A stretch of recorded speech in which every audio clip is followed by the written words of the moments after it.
12절에서 24절 말씀입니다. 사사기 9장 22절에서 24절 말씀입니다.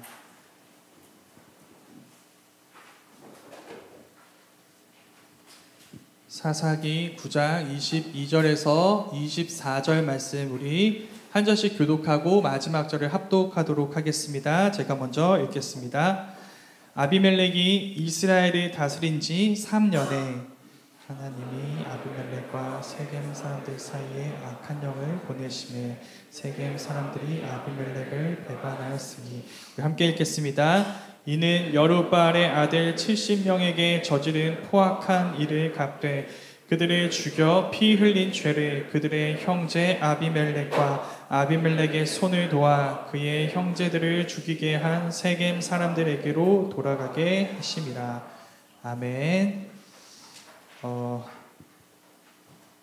이제 우리들도 잘 아는 영화나 드라마의 어떤 규칙들이 있습니다. 클리셰라고 부르는 것들이에요. 예를 들면 이렇습니다.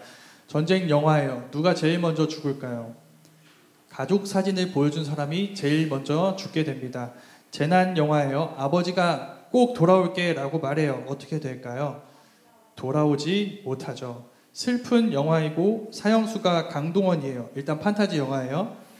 네, 무슨 사형수가 강동원이겠어요. 근데 여기에도 이유가 있어요. 자, 슬픈 영화이고 사형수가 강동원이에요. 살까요? 죽을까요? 죽죠. 왜냐하면 저렇게 잘생긴 사람이 죽어야 슬프기 때문이에요. 약간 위험한 발언 같죠? 네, 제가 한 말이 아니라 같은 영화에 출연하신 윤여정 선생님의 말씀입니다. 네, 저한테 뭐라고 하지 마세요. 자, 이런 규칙들 보면 여러분 어때요? 깨고 싶어지죠. 아니 어떻게 인생이라는 게 늘 공식처럼 예상할 수 있는 일들만 일어나겠어요. 영화도 마찬가지입니다. 클리셰가 형성되잖아요. 그럼 반드시 뭐가 뒤따라오냐면 그 클리셰의 파괴가 뒤이어 등장하는 것을 볼 수가 있어요.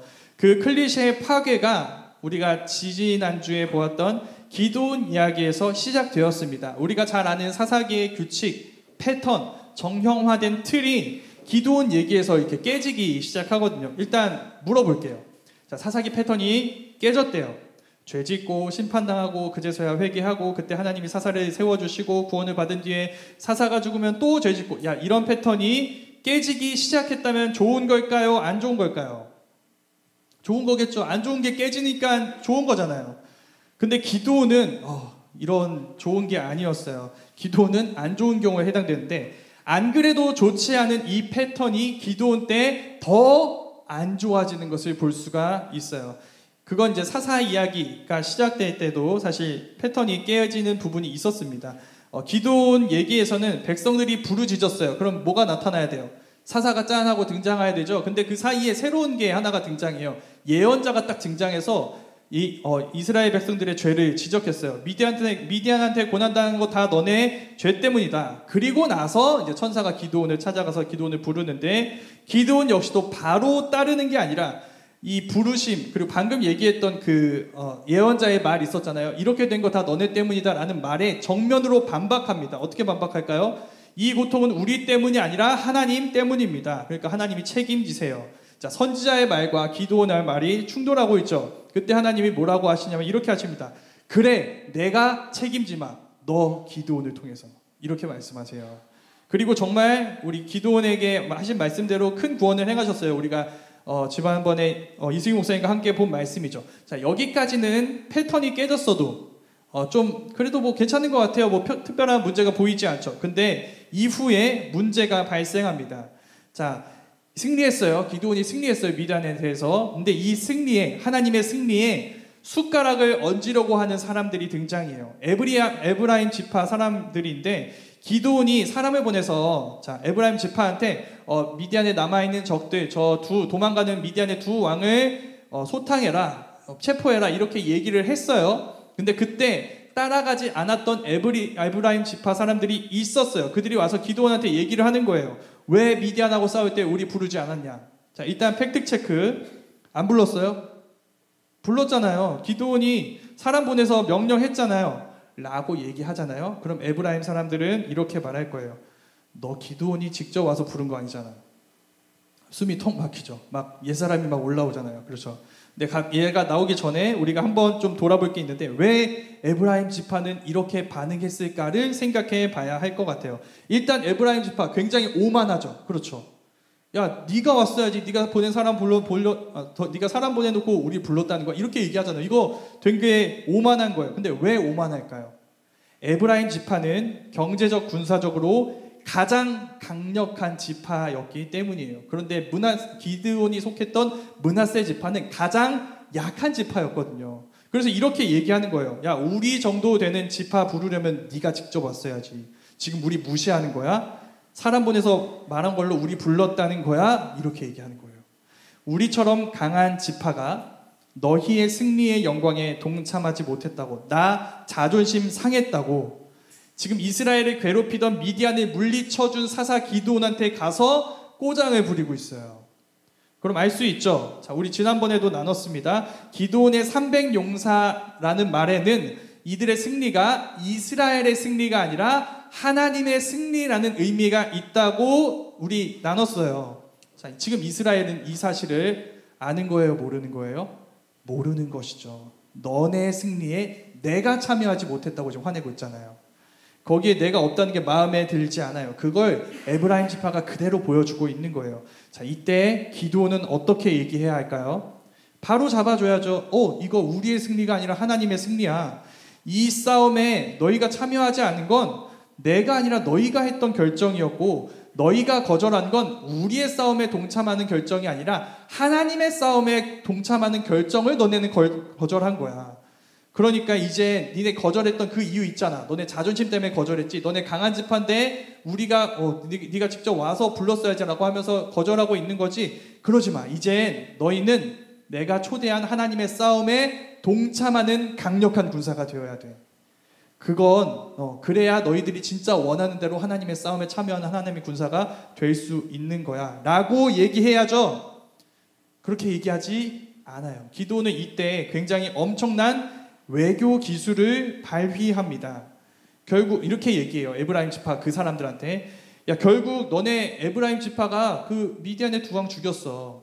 너네 지파가 죽였어. 너네 지파 때문에 우리가 이긴 거야. 그럼 너네 이미 영광 누리고 있는 거 아니야? 라고 얘기를 하고 있는 거예요. 그때 이제 이들의 분노가 가라앉게 되거든요. 어때 보여요? 자, 기드온 어때 보여요? 기드온은 불필요한 싸움을 피하고 있는 것 같죠. 그렇죠. 평화주의자 같고 겸손한 것 같죠. 우리가 아니라 니네가 이긴 거야 라고 얘기하니까 겸손한 것 같죠. 그렇지가 않습니다. 그 뒤에 나오는 얘기예요. 기드온이 미디안의 두 왕 쫓을 때 지나가다가 너무 지쳐 있어가지고 숫곳이라는 곳, 또 브누엘이라는 곳의 지역 주민들한테 가서 음식을 요청했었어요. 우리 너무 지쳐 있어, 음식 좀 줘, 이렇게 얘기를 했는데 그들이 돕지 않습니다. 그리고 굉장히 또 오만한 말투로 이렇게 얘기해요. 네가 지금 그 두 왕을 다 잡았다는 거야?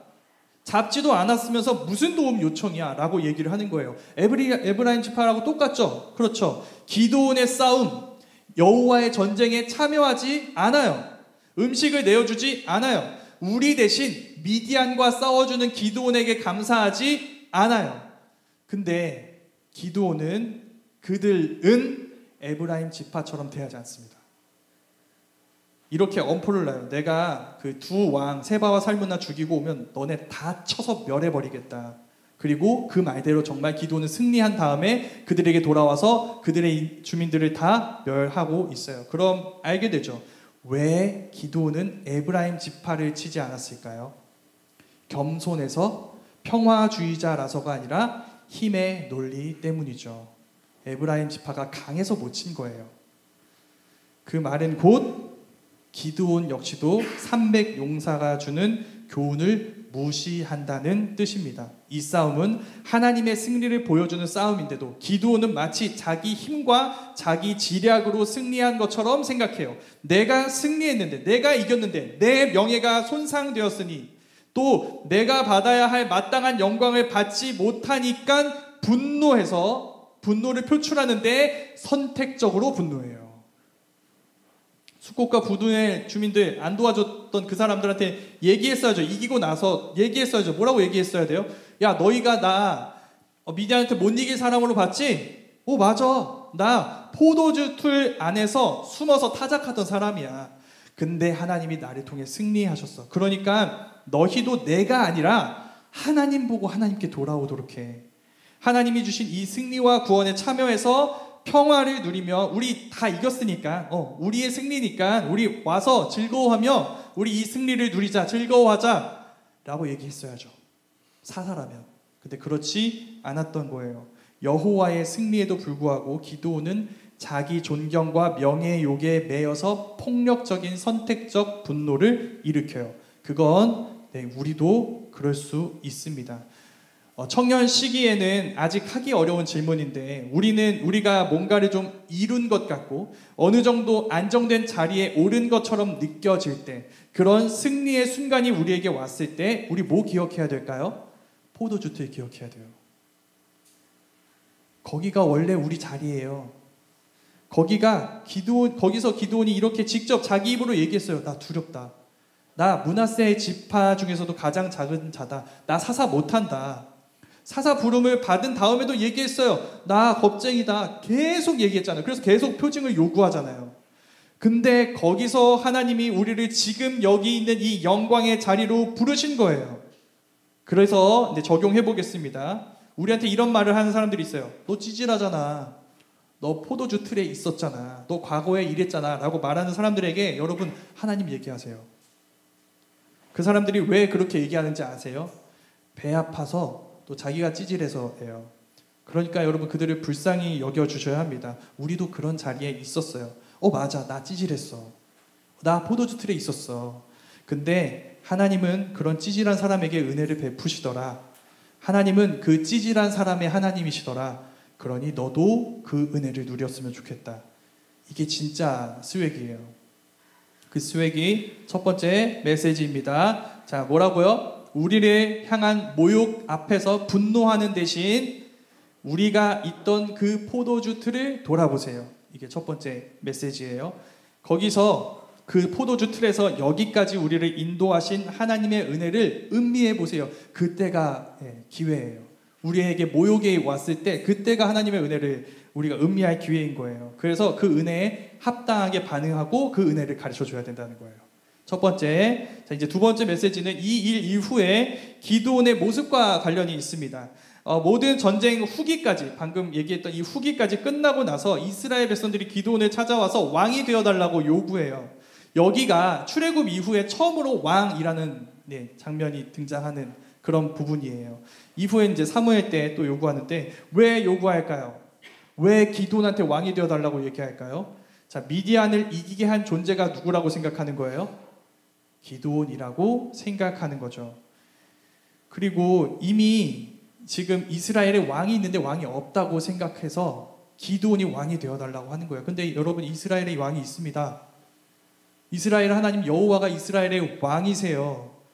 근데 그게 그 여호와가 아니라 기드온이 왕이 되어달라는 거예요. 자, 패턴이 또 한 번 깨졌죠. 이 사사를 통해 하나님이 구원을 주셨다를 깨닫지 못해요. 이스라엘 백성들은 이 사사를 통해 하나님을 거부하겠다고 얘기하고 있어요. 사사의 역할이 뭐예요, 여러분? 여호와께서 이스라엘의 왕이라는 것을 보여주는 게 사사의 역할이에요. 잊어버려서 이런 심판이 온 거야. 그러니까 얘들아, 하나님 기억해야 된다. 하나님이 너희의 왕이시다. 그러니까 그 하나님의 구원을, 우리가 하나님께 돌아갈 때 그 하나님의 구원을 누릴 수 있다는 걸 가르쳐 줘야죠. 자, 이런 상황에서 왕이 되어달라는 요구 앞에서 기드온은 어떻게 할까요? 사사기 8장 23절에서 이렇게 이야기합니다. 제가 읽어볼게요. 기드온이 그들에게 이르되 내가 너희를 다스리지 아니하겠고 나의 아들도 너희를 다스리지 아니할 것이요 여호와께서 너희를 다스리시리라 하니라. 아주 정확하죠. 아주 정확해요. 여호와께서 왕으로 다스리실 것이다. 나도 내 아들도 왕이 되지 않을 거야. 여호와께서 계속 다스리실 거야. 바로 이 말이 끝나면서부터 기드온의 비극이 시작됩니다. 이후에 기드온의 모든 행위가 방금 했던 이 말을 거부하고 일치하지 않아요. 완전히 정반대로 행해요. 첫 번째, 자, 기드온이 미디안을 이겼어요. 그때 미디안에게서 여러 가지 금을 얻게 되거든요. 그 금을 요구해요. 내가 왕이 되지는 않겠는데 그 금을 나한테 줬으면 좋겠다. 그때 이스라엘이 바친 금이 1700세겔이라고 나옵니다. 지금으로 환산하면 이게 무게 단위예요. 세겔이 무게 단위인데 19.38kg이에요. 약 19.38kg. 이게 어느 정도 가격인지 요즘 금 시세로 확인해 보면은, 환산해 보면은 요즘 금이 1g에 12만 5천 원 정도 됩니다. 자, 이 가격을 기준으로 금 19.38kg은 얼마냐면 24억 2,250만 원이에요. 24억. 자, 이게 지금 기드온이 순식간에 이스라엘로부터 얻게 된 재산이에요. 엄청난 부자가 돼버렸죠. 그래서 권세를 갖게 되는 거예요. 이게 첫 번째. 두 번째, 그 금의 일부로 기드온이 뭘 하냐면 에봇이라는 걸 만듭니다. 에봇은 성막에서 대제사장이 입는 옷이에요. 근데 여러분, 성막이 지금 있나요, 없나요? 있어요. 그 성막에 에봇이 있을까요, 없을까요? 있어요. 그런데 그 에봇을 하나 더 만들어요. 자, 만들게 되면 어떻게 될까요? 하나님이 세우지 않은 예배 처소가 하나 생겨버리죠. 그리고 진짜 예배 처소에서 예배를 드리던 이스라엘 사람들이 이젠 어디로 갈 가능성이 생기는 거예요? 이 새로운, 하나님이 만들라고 말씀하지 않으신 그 새로운 예배 처소로 가서 예배를 드리게 될 가능성이 생기는 거예요. 진짜 예배에서 이탈하게 되죠. 자, 이 이탈하는 만큼을 우리는 뭘로 볼 수 있을까요? 기드온에 대한 충성도로 볼 수 있죠. 바로 이거예요. 기드온은 지금 하나님에게서 이탈해서 나에게 오는 사람이 얼마나 되는지를 보며 나에 대한 충성도 테스트를 하고 있는 거예요. 하나님이 아닌 나에게 충성된 자가 누구인가? 이렇게 기드온은 사사라는 지위를 사용해서 자기를 따르는 자들을 하나님과 하나님을 향한 참된 예배에서 이탈하게 만듭니다. 쉽게 말해서 자기가 하나님 노릇을 하는 거죠. 여호와의 권위를 빼앗은 거예요. 여호와가 아니라 자기가 왕인 것처럼 행세하죠. 마지막 세 번째의 모습이 이 모든 것들을 확실하게 해석하는데, 기드온이 많은 첩을 두고 많은 아들들을 낳습니다. 이거 왕들이 하는 일이에요. 근데 이 자식들 중에 오늘 말씀의 문제의 인물인 아비멜렉이 등장하는데, 여러분, 아비멜렉이 이 기드온의 언행 불일치의 정점입니다. 아비멜렉이 무슨 뜻인지 아세요? 내 아버지는 왕이시다라는 뜻이에요. 이렇게 기드온은 자기 입으로 이야기한 사사의 역할을 자기 삶으로 완전히 부정하고 배반하는 것이죠. 여기에 두 번째, 세 번째 메시지가 있습니다. 먼저 두 번째는 되게 간단해요. 여러분이 하는 말을 믿으세요. 여러분이 하는 말을 믿으세요. 여러분이 아는 대로, 말하는 대로 행동하라는 거예요. 우리는 어떻게 해야 할지 몰라서 문제를 만나기도 하지만, 그보다 더 많은 경우에 우리가 했던 말, 나눈 이야기, 이미 알고 있는 말씀을 믿지 않아서 문제를 만나요. 여러분, 근데 진짜 한번 해보세요. 여러분이 이야기하고 알고 있는 하나님의 말씀대로 진짜 한번 해보세요. 그럼 거기서 하나님이 어떻게 일하시는지 우리 보게 될 거예요. 그거 즐거운 일이에요. 그 일을 한번 경험해 보세요. 여러분이 입술로만 알고 있었던 하나님을 직접 경험해 보세요. 그럼 진짜 달라질 거예요. 그 다음 세 번째는 이겁니다. 바로 그 모습, 여러분이 정말 말 뿐만이 아니라 삶으로 보여준 그 모습이 여러분의 자리에 남게 될 거예요. 여러분, 그걸로 이야기하세요. 한마디로 말해, 여러분이 떠난 그 자리로 여러분이 어떤 사람들인지 얘기하라는 거예요. 특별히 연말이라서 이런 얘기 할 수 있을 것 같아요. 다가오는 11월 둘째 주에 총회가 있습니다. 여러분의 순도 개편될 거예요. 저는 지금 임원들, 순장들이 너무 좋거든요. 그래서 계속 했으면 좋겠어요. 근데 이 얘기를 싫어한대요. 네, 참고해 주세요. 그러니까 새로운 임원 도전해도 된다는 얘기입니다. 네, 자, 어떤 변화가 이때 어쨌든 있을 거예요. 근데 자, 우리 순장들과 임원들, 그러면 해야 할 준비가 있겠죠. 마지막을 앞두고 해야 할 준비들이 있겠죠. 뭘까요? 리더인 여러분이 떠난 뒤에도 여러분의 팔로워들이 좋은 팔로워들이 되게 하는 거예요. 여러분이 해야 하는 일입니다. 이건 여러분 순원들도 마찬가지예요. 여러분, 순모임은 혼자 하는 게 아닙니다. 여러분은 함께하는 순장들, 그리고 순원들을 좋은 순장, 좋은 순원이 되게 할 수 있는 영향력을 가진 사람들이에요. 지금은 보이지 않죠. 티가 나지 않아요. 그런데 드러나게 되는 순간이 있습니다. 여러분이 떠난 이후에 다른 순원들을 떠났지만 그 임원과 그 순장과 순원들로 인해서 내게 남아있는 선한 것들이 있다면 여러분이 가게 될 새로운 곳에서 그게 열매 맺고 꽃피게 될 거예요. 여러분은 그러한 사람이어야 해요. 무엇을 남겨야 하는가? 앞에서 얘기했죠. 기드온의 삶이 아니라 여러분 말을 살아내세요. 하나님이 너희를 다스리실 거다.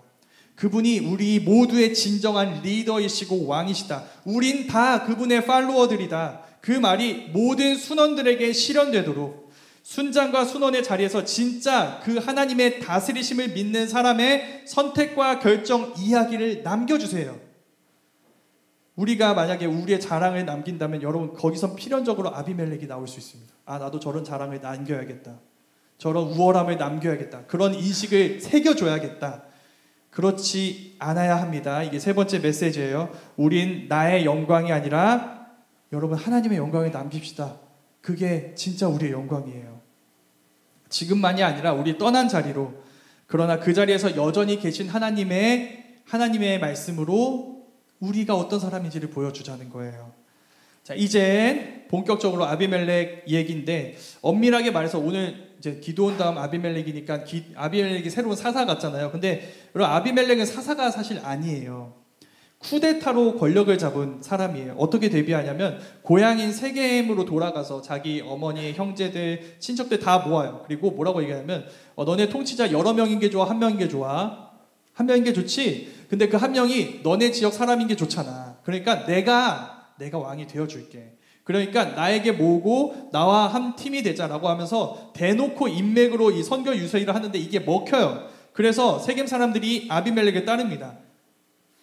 바알 브릿 신전에서 우상 숭배하는 데겠죠. 거기서 은 70을 아비멜렉 후원 자금으로 내어주거든요. 그래서 그걸로 용역을 고용해서 어떤 일을 하냐면 그 사람들을 통해 바위 하나에서 곁에 있던 기드온의 아들들이자 자기의 형제들 70명을 죽입니다. 70명.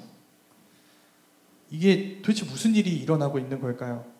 사사 이후에 그 사사의 자식에게서 쿠데타가 일어나고 나머지 모든 형제들을 죽여서 자기 홀로 독재적인 권력을 차지하는 이 일이 어디에서 일어난다고요? 이스라엘에서 일어난다고요. 여러분 기드온에게는 명분이라도 있었어요. 숫곳과 분에 너네 여호와의 전쟁에 참여 안 했지? 그래서 죽이는 거야. 명분이라도 있었어요. 그런데 아비멜렉은 아무 명분이 없이 자기 가족을 죽여요. 기드온은 하나님께 순종하는 척이라도 했지만 아비멜렉은 척도 하지 않아요. 처음부터 끝까지 아비멜렉의 입에서는 단 한 번도 하나님이라는 말이 나오지 않아요. 그런 아비멜렉을 제지하는 사람이 아무도 없어요. 그러니까 기드온이 남기고자 했던 왕의 영광, 나의 아버지는 왕이시다 라는 그 메시지의 실체가 뭐예요? 아비멜렉이에요. 그래서 기드온이 남긴 영광이 뭔가 있었다면 그 모든 것들을 아비멜렉이 다 집어삼켜 버리는 거예요. 얼마나 기드온이 추구했던 영광이 허무하게 끝났나요? 얼마나 끔찍한 결말을 맞이하게 된 건가? 이 사건이 보여주고 있는 거예요. 자, 이런 상황에서 딱 한 사람이 피신하게 됩니다. 요담이라는 사람이에요. 요담은 어떤 뜻이냐면 여호와는 완전하고 흠이 없으시다라는 뜻이에요. 일종의 신앙 고백이자 아비멜렉, 나의 아버지는 왕이시다라는 말과 정반대되는 이름이에요. 그가 비유를 들어서 설교를 합니다. 아비멜렉 따위를 왕으로 선택한 이스라엘에게 하는 얘기예요. 나무들이 등장해요. 비유로 설교하는데 나무들이 등장해요. 감람나무, 무화과나무, 포도나무가 등장합니다. 모두 이 나무들은 이스라엘의 경제를 지탱하는 어떤 특산품들이에요. 경제적 이 버팀목들인데, 자, 이 나무들한테 왕이 되어달라고 제의를 하거든요. 근데 그 왕이 다 지금 자기의 역할을 감당해야 된다면서 거절해요. 그래서 누가 수락할까요? 가시나무가 수락합니다. 가시나무는 여러분 60cm에서 90cm 되는, 이거 나무라고 할 수 없겠죠. 근데 너무너무 작은 나무예요. 근데 그가 무슨 말을 하냐면 이런 얘기예요. 내 그늘에 와서 쉬어라. 그늘이 있어야 쉬지.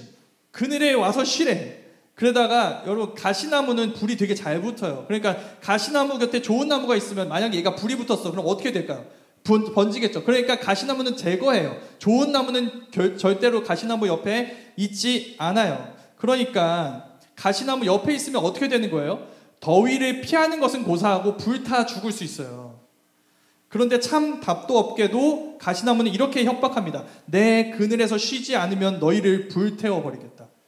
자, 그늘에 있어도 불태워질 위험이 있고 그늘에 없어도 불태워질 위험이 있죠. 자, 그럼 얘를 가까이 해야 할까요? 멀리 해야 할까요? 앞에서 얘기했죠. 멀리 하고 제거해야죠. 그렇죠. 가시는 거 제거해야 된다니까. 근데 너넨 가까이 했다고 얘기하는 거예요. 너네 이스라엘 가까이 했다. 너네 가시나무 같은 아비멜렉을 왕으로 세웠다는 거예요. 그 결과 여기가 이제 저주 포인트인데 저주를 해요. 너는 그에 의해 불타 죽을 것이다 라고 얘기를 하는 거예요. 바로 이 예언이 이제 뒤에 있는 내용까지 다 포괄하는 내용이에요. 자, 이런 예언이 주어지면 여러분 관전 포인트가 정해집니다. 뭘까요?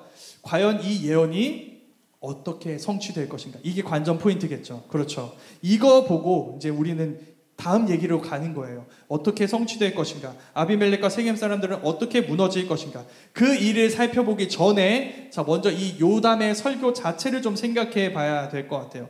나무들이 감람나무, 무화과나무, 이 포도나무 이렇게 있었잖아요. 이 나무들이 왕의 자리를 거절했다고 했죠. 왜 거절했어요? 자기가 하는 일, 열매 맺어서 자기 열매를 맺어서 하나님과 사람을 섬기는 일이 같이 있으니까. 자, 이게 첫 번째예요. 우리의 가치의 기준은 어디에 있어야 되냐면 사람을 부리는 것에 있는 게 아니라 사람을 섬기는 것에 있어야 된다는 거예요.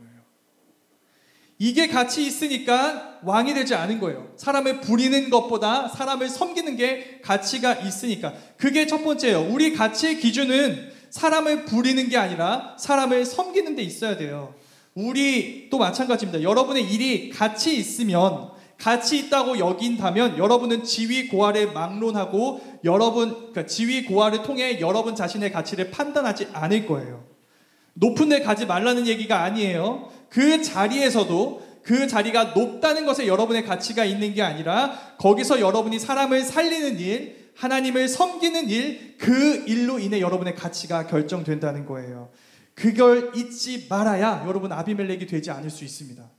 두 번째, 자, 누군가를 판단할 때 우리가 쓰는 방법인데, 누군가를 판단할 때 그 사람이 어떤 사람인지 보여주고 또 알게 되는 방법이 있어요.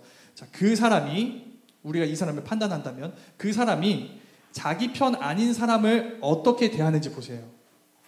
이 사람 판단할 때 그 사람이 자기 편 아닌 사람들을 어떻게 대하는지 보세요. 여러분, 아비멜렉 어떻게 해요? 세겜 사람들과 손잡았죠. 그리고 내 편 아닌 모든 사람들을 제거하고 있어요. 자, 이게 세겜 사람들 입장에서는, 다른 사람들 말고 세겜 사람들, 아비멜렉을 손잡았어요. 세겜 사람들 입장에서는 어떤 일일까요? 좋은 일일까요? 나쁜 일일까요? 지금은 좋은 일처럼 보이죠. 내 편이 제일 세니까, 다 이기니까. 근데 여러분, 아비멜렉 편이 되지 않는 날이 온다면 어떻게 될까요? 아비멜렉에게 반대하겠다는 게 아니에요. 그냥 제3자가 되겠다는 거예요. 반대한다는 게 아니라 제3자가 되겠다는 거예요. 그러면 어떻게 될까요? 내가 아비멜렉이 죽인 그 70명의 형제들처럼 될 거예요. 형제들, 여러분, 아비멜렉 반대한다는 말이 없어요. 반대하지 않았어요. 위협하지 않았어요. 근데 그건 우리의 생각이지 아비멜렉의 생각이 아니었어요. 내 편이 아닌 모든 사람은 나의 적이라는 아비멜렉의 생각에 따라 적으로 분류돼서 죽은 거잖아요. 그런 사람과 여러분 한 편이 된 사람은 늘 위험합니다. 지금은 괜찮은 것 같지. 근데 늘 위험해요. 언제든지 반대자로 분류될 위험을 갖고 있습니다. 그러니까 여러분 안에 있는 아비멜렉과 밖에 있는 아비멜렉을 조심하세요. 먼저 내 안에 있는 아비멜렉, 내 편이 아니라고 여러분 내 적이라고 간주하지 마세요. 내 사람이 아니라고 내 적이라고 간주하지 마세요. 그 다음 여러분 밖에 있는 아비멜렉이에요. 누군가를 볼 때 그 사람이 자기 편 아닌 사람을 어떻게 대하고 생각하는지를 살펴보세요. 지금 나에게 도움이 된다고, 그 사람이 나에게 힘이 되는 사람이라고 무조건 그가 내미는 손을 잡지 말라는 거예요. 그래야 여러분은 세겜 사람이 되지 않을 수 있습니다. 그럼 이제 예언이 어떻게 성취되는지 한번 볼게요. 요담의 예언이 이렇게 선포된 다음에 3년 동안 아무 일도 일어나지 않았어요. 이 기간을 체감하기 위해서 제가 잠깐 얘기해 볼게요. 제가 여러분과 함께한 기간이 짧았나요? 길었나요? 1년 조금 안 된 것 같아요. 조금 짧은 것 같죠. 근데 그동안 우리가 했던 수많은 일들을 떠올려 보세요. 일단 수련회 2번인 것 같죠. 2번인 것 같죠. 근데 교육부서 같이 저랑 섬기는 청년들 4번 갔다 왔어요. 선교까지 하면 5번입니다.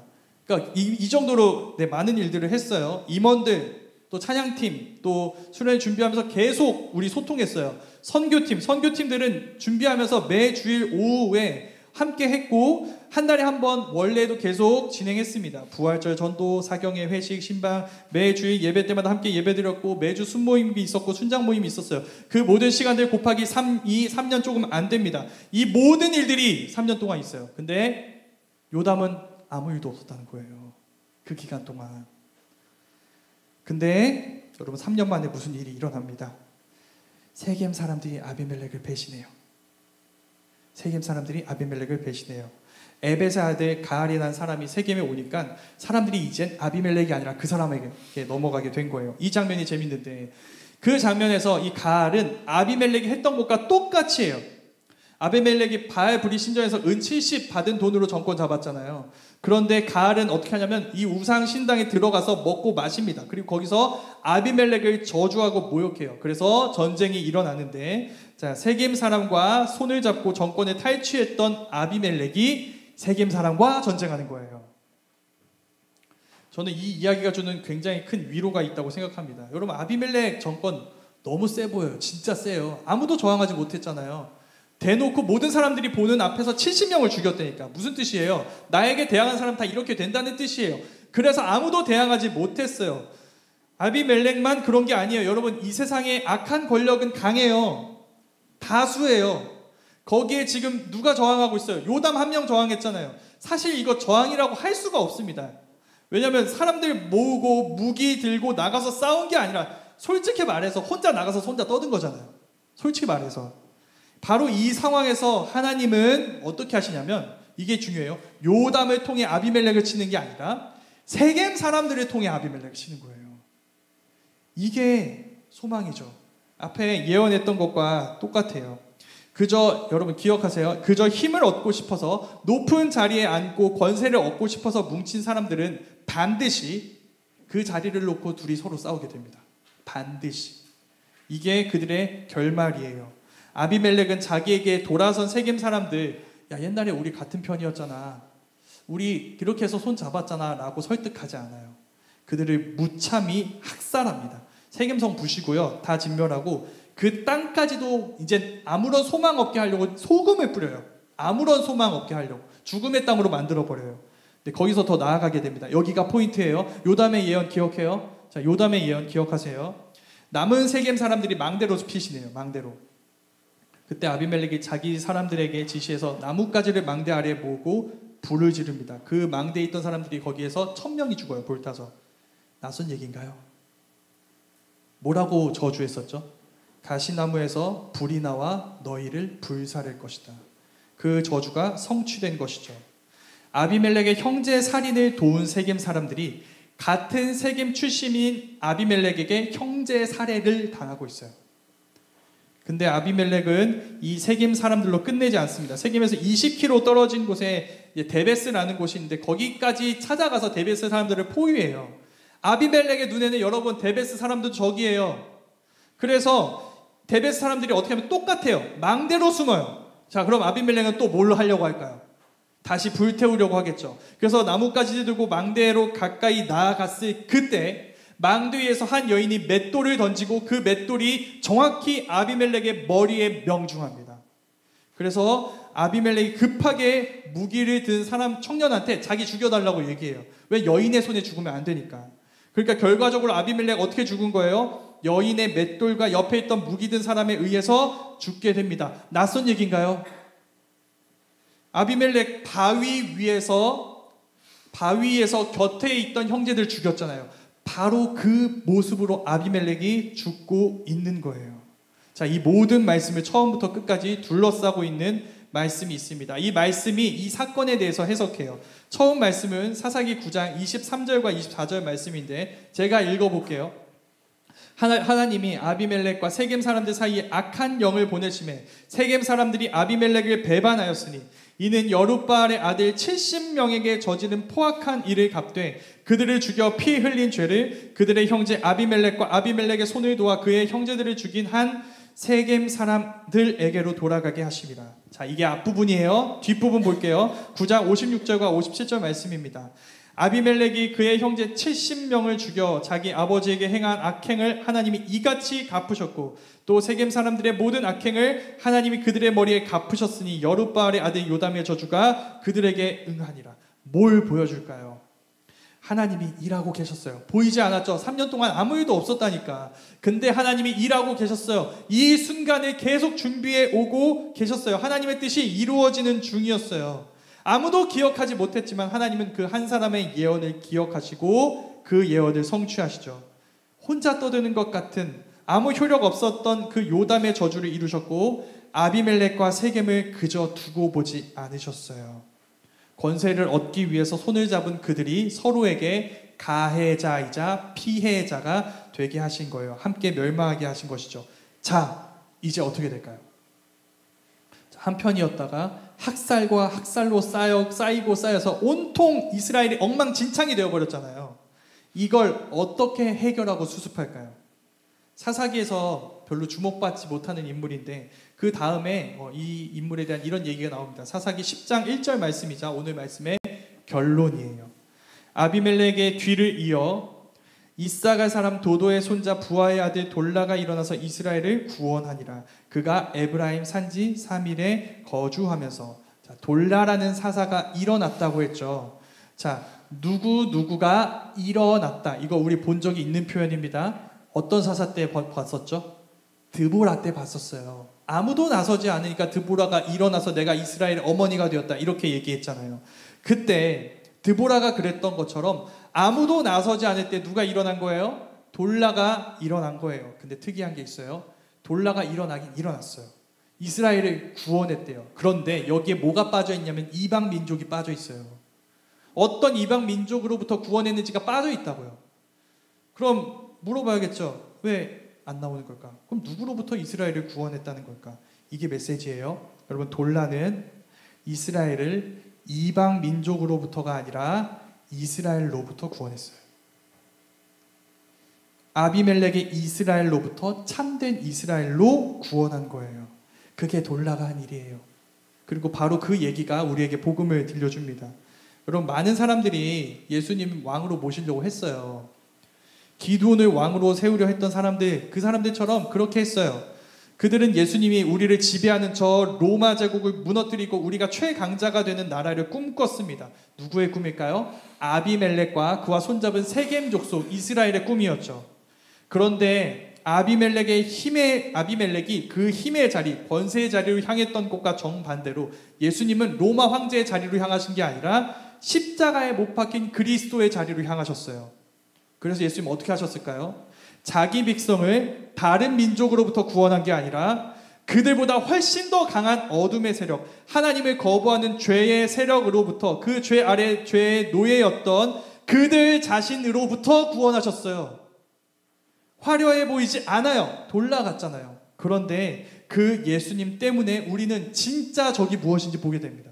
단순히 이방 민족이 아니에요. 우리 안에 있는 죄의 세력, 그게 우리의 진짜 적이고 우리는 거기로부터 종로를 타던 옛날 그 신분을 끝내버리고 그것이 맡고 있었던 하나님의 모든 은혜와 사랑의 통치로 가득한 하나님 나라 백성이 되는 거예요. 또 하나, 여러분, 하나님은 그렇게 초라해 보였던 그 예수님을 다시 살리시고 영광스럽게 하셔서 하나님 보좌 우편에 앉히시고 지금도 온 만물의 주님이 되게 하셨어요. 여러분, 그게 메시지입니다. 이게 우리가 믿는 복음이라면 우리 많은 것들이 달라지게 될 거예요. 우리 아비멜렉 안 따라갈 거예요. 아비멜렉이 추구했던 강한 힘, 권세, 그 자리가 영광스럽다고 얘기하지 않을 거예요. 영광스러운 건 뭐예요? 돌라의 자리예요. 돌라의 자리, 우리가 어떤 사람인지를 회복시켜주는 돌라의 자리, 그 자리가 진짜 사사의 자리고 그게 영광스러운 자리예요. 모두가 나의 수고와 헌신을 알아주거나 인정해주지 않을 수 있어요. 우리를 봐주지 않을 수 있어요. 알아주지 않을 수 있어요. 그런데도 우리는 조용히 하나님이 우리에게 주신 그 자리에서 많은 이들이 그들을 인도하시고 그들을 구원하시는 그 하나님의 구원을 맛보게 하는 일, 그걸 영광스럽게 여길 거예요. 우리는 주님을 따라 돌라로 살아가게 될 거예요. 우리 모두가 그렇게 화려한 권세로 무장한 아비멜렉이 아니라 나지막한 섬김의 사람, 돌라의 삶을 살 수 있기를 원합니다. 그리고 거기서 우리의 힘을 과시하는 것이 아니라 주님의 그 은혜로운 힘을 과시하고 우리의 영광이 아니라 주님의 영광을 원하며 그 주님을 따라 사람을 부리는 것보다 사람을 섬기는 것을 가치 있게 여기는 우리 모든 웨이브 공동체, 그런 주님의 사람들로 살아가기 원하는 우리 모두가 될 수 있기를 간절히 소망합니다. 우리 이 시간 함께 기도하겠습니다. 여러분, 세상의 목소리는 우리에게 아비멜렉의